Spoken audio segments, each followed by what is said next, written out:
Je vous laisse la parole en tant que grand témoin sur cette problématique de l'éducation, du partage des savoirs.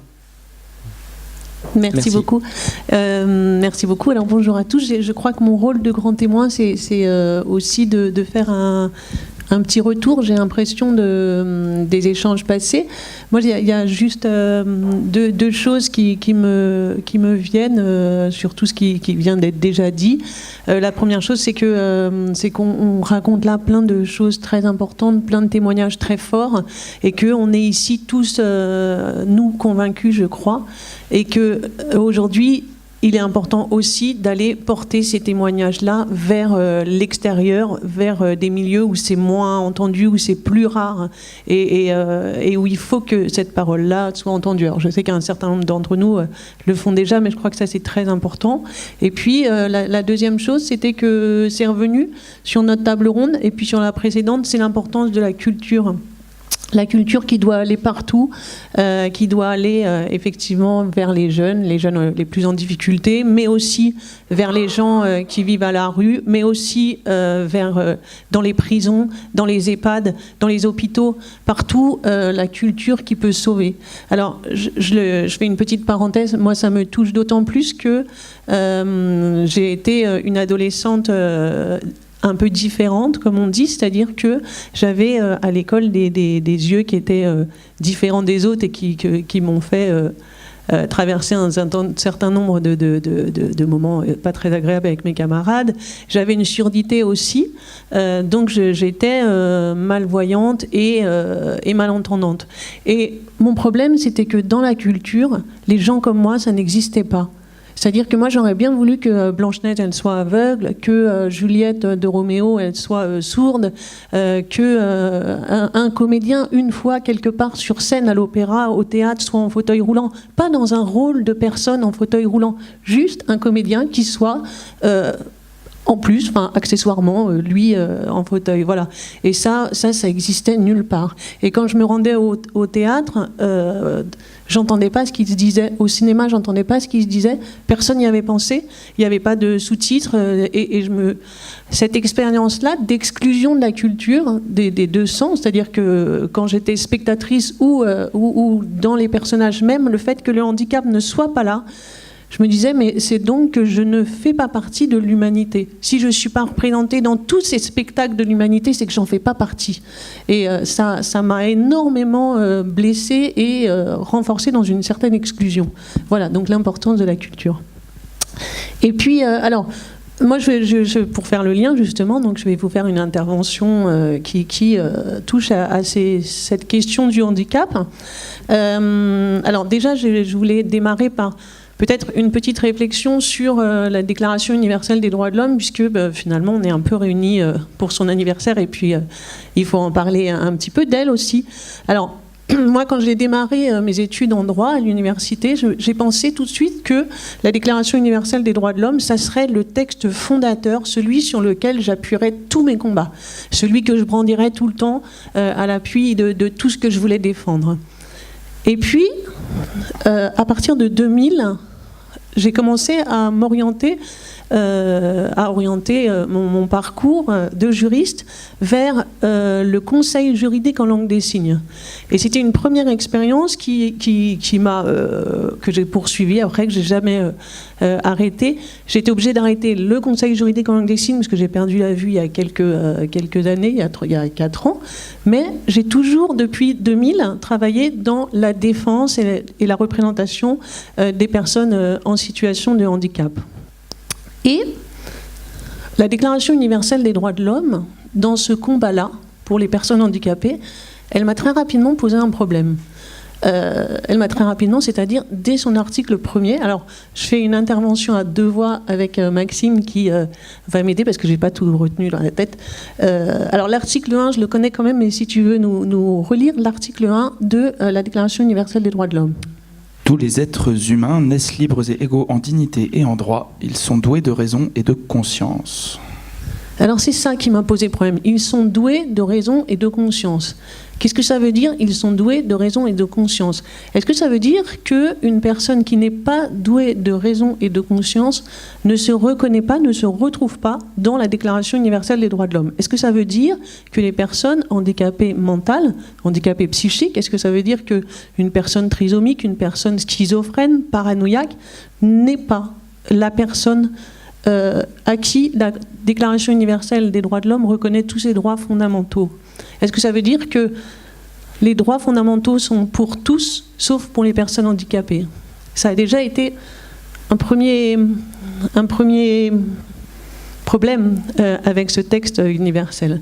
Et puis, en 2010, la France a ratifié un texte également porté par l'ONU, c'était la Convention internationale relative aux droits des personnes handicapées. Alors là, voilà, l'oubli de la Déclaration universelle des droits de l'homme était réparé par ce texte-là. Ce texte-là, c'est une sorte de mode d'emploi, en fait, pour que les États puissent construire l'égalité qui permettait aux personnes handicapées oubliées du premier texte, Déclaration universelle, de récupérer, de se remettre à niveau pour que les États permettent que les personnes handicapées accèdent à l'égalité et finalement aux droits universels reconnus à tous. Donc c'est plutôt un texte, ça devrait plutôt être une bonne nouvelle, un texte qu'on accueille bien, et en même temps, ça interroge une convention internationale relative aux droits des personnes handicapées. Est-ce que dans l'énonciation même, c'est pas aussi reconnaître qu'on a un texte pour tous, et puis à côté, on a un texte pour les personnes handicapées? Est-ce que c'est pas finalement valider cette humanité à part? Est-ce qu'on imagine une convention internationale relative aux droits des personnes noires? Alors, est-ce qu'il faut se satisfaire ou pas de cette situation? En tout cas, elle est celle-là.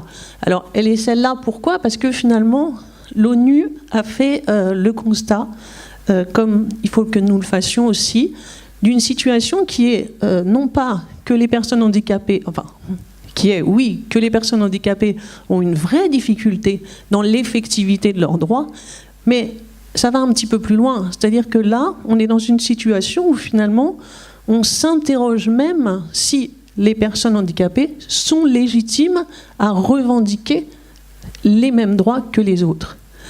À titre d'exemple, on peut prendre le cas de la France.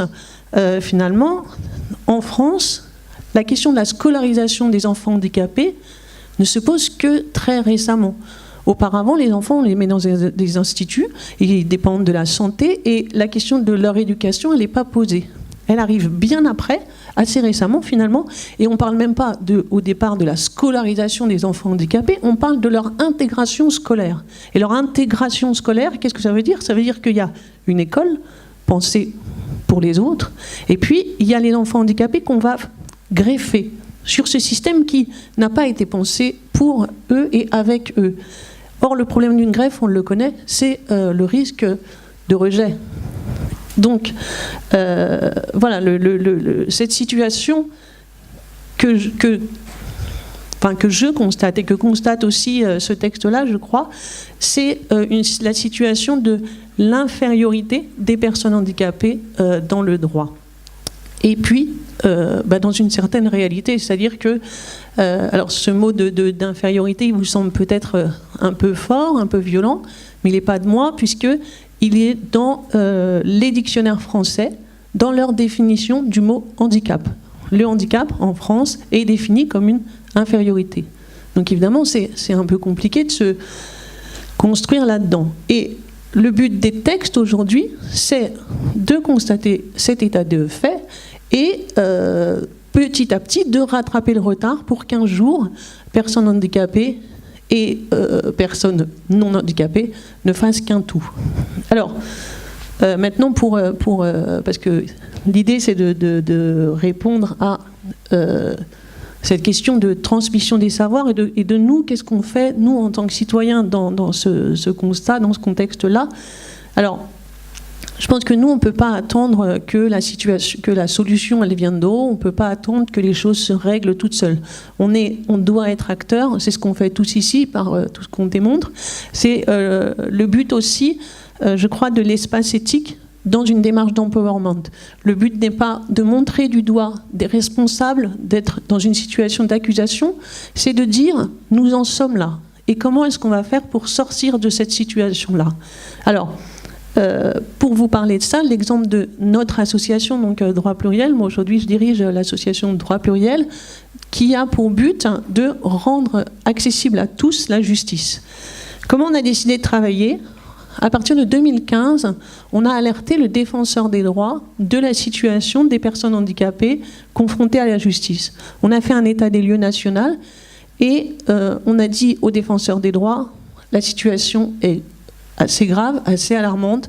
Les personnes handicapées n'ont pas accès à leurs droits, ne peuvent ni connaître leurs droits dans les mêmes situations que les autres. Par exemple, quand vous êtes en langue des signes, il n'y a pour ainsi dire aucun lieu où vous pouvez vous renseigner sur vos droits gratuitement, comme tous les citoyens. Et puis, quand il s'agit de faire valoir ses droits en justice, c'est aussi extrêmement compliqué. Vous n'avez qu'à penser à une personne malentendante, par exemple, en audience. Moi, j'ai assisté à un certain nombre d'audiences et n'importe qui ici qui a pu aller en audience sait que déjà quand on entend, on n'entend pas bien, mais alors quand on est malentendant, on n'entend rien. Et la justice se passe quand même, c'est-à-dire que les gens sont quand même jugés. Donc il y a un vrai problème, alors je vous fais que ces exemples-là, mais sur tous les handicaps, il y a un vrai problème, une inégalité très forte pour l'accès aux droits. On a interpellé le défenseur des droits institutionnel, et puis on lui a dit, voilà, il y a un vrai travail à faire pour que les choses changent. Et le travail, il doit se faire avec les personnes concernées. Et les personnes concernées, c'est qui ? C'est les professionnels eux-mêmes. Les magistrats, les avocats, les greffiers, les conciliateurs de justice, les notaires, les huissiers. On les a tous réunis chez le défenseur des droits. C'est la première expérience de ce type-là, c'est-à-dire qu'il réunit tous ces professionnels avec des cultures très différentes, certains publics, certains privés, tous réunis autour de cette problématique que nous, on amenait, nous venant du terrain, avec des éléments à la clé, cet état des lieux qu'on avait fait, cet état des lieux qui associait toutes les associations aussi du secteur du handicap, qui avaient toutes participé à cet état des lieux, et puis qui associait aussi des individus. On a procédé à de très nombreux témoignages de toutes personnes, de plein de gens concernés par tout type de handicap pour qu'ils nous racontent leurs difficultés ou leurs histoires face à la justice. Et c'est avec les professionnels eux-mêmes, le défenseur des droits, qu'on est en train de construire une formation au handicap qui a été, au bout de 3 ans, acceptée, validée par les professionnels du droit eux-mêmes, et donc tous ils vont être formés au handicap, comprendre les singularités, comprendre la façon dont on s'adresse à une personne quand elle est handicapée, c'est-à-dire normalement, juste ça, mais ça demande quand même à un moment avec eux d'en parler, parce que quand il y a une personne aveugle qui arrive dans un cabinet d'avocat ou dans un tribunal, les greffiers nous disent je ne sais pas si, est-ce que je le touche, est-ce que je le touche pas au moment de signer, comment est-ce que je fais ? Et puis les magistrats nous disent quand il y a une personne qui est en fauteuil ou qui est autiste et qui veut la garde de son enfant, l'enfant il a 3 ans, moi je ne sais pas comment l'intérêt de l'enfant peut être garanti. Donc pour toutes ces questions-là, il faut qu'on se mette tous autour d'une table, qu'on travaille ensemble et qu'on avance ensemble. Donc on est, nous, Association Droit Pluriel, dans l'application très concrète de l'article 13 de cette Convention internationale relative aux droits des personnes handicapées. Les États parties assurent l'accès effectif des personnes handicapées à la justice sur base de l'égalité avec les autres. Et afin d'aider à assurer l'accès effectif des personnes handicapées à la justice, les États parties favorisent une formation appropriée des personnes concourant à l'administration de la justice, y compris les personnels de police et les personnels pénitentiaires. Voilà, donc la Convention internationale, ce qu'elle dit, c'est « Ah bah oui, effectivement, il existe ce problème des professionnels de la justice qui ne comprennent rien au handicap, il faut les former. Alors nous, on n'attend pas que ça se fasse, on n'attend pas non plus qu'ils le fassent entre eux, on le fait avec eux, ensemble, dans une réflexion, dans un travail continu. Voilà, je pense que c'est une des démarches possibles, cette idée d'avancer tous ensemble. Et notre rôle, à nous, associations aussi, c'est d'être très vigilants, de façon à ce que cette convention internationale relative aux droits des personnes handicapées, qui n'a que pour but d'être une transition, c'est-à-dire que il n'est pas question que pendant le reste des années qui sont devant nous, on ait d'un côté les droits universels pour tous et de l'autre côté des droits pour les personnes handicapées. L'idée, c'est qu'à un moment, ça se rejoigne. Et nous, associations, notre mission, c'est de faire en sorte que cette convention internationale, il soit bien entendu qu'elle est transitoire, elle est une période pour permettre de construire ensemble et d'arriver à cette égalité. Et je crois que les crises qu'on traverse en ce moment, la violence qui se fait entendre en ce moment, c'est toutes ces situations où tout ce qui devait être transitoire dure un peu trop longtemps. Et il y a un certain nombre de gens qui en ont assez d'attendre. Donc il ne faut pas que ça mette trop de temps non plus. Voilà, je vous remercie de votre écoute.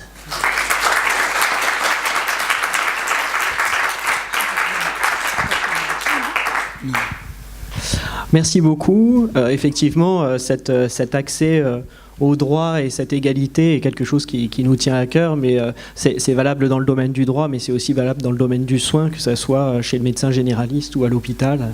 On voit qu'il y a énormément de refus de soins liés aux personnes handicapées ou polyhandicapées. Donc c'est une vraie question qui se pose. Merci pour votre témoignage.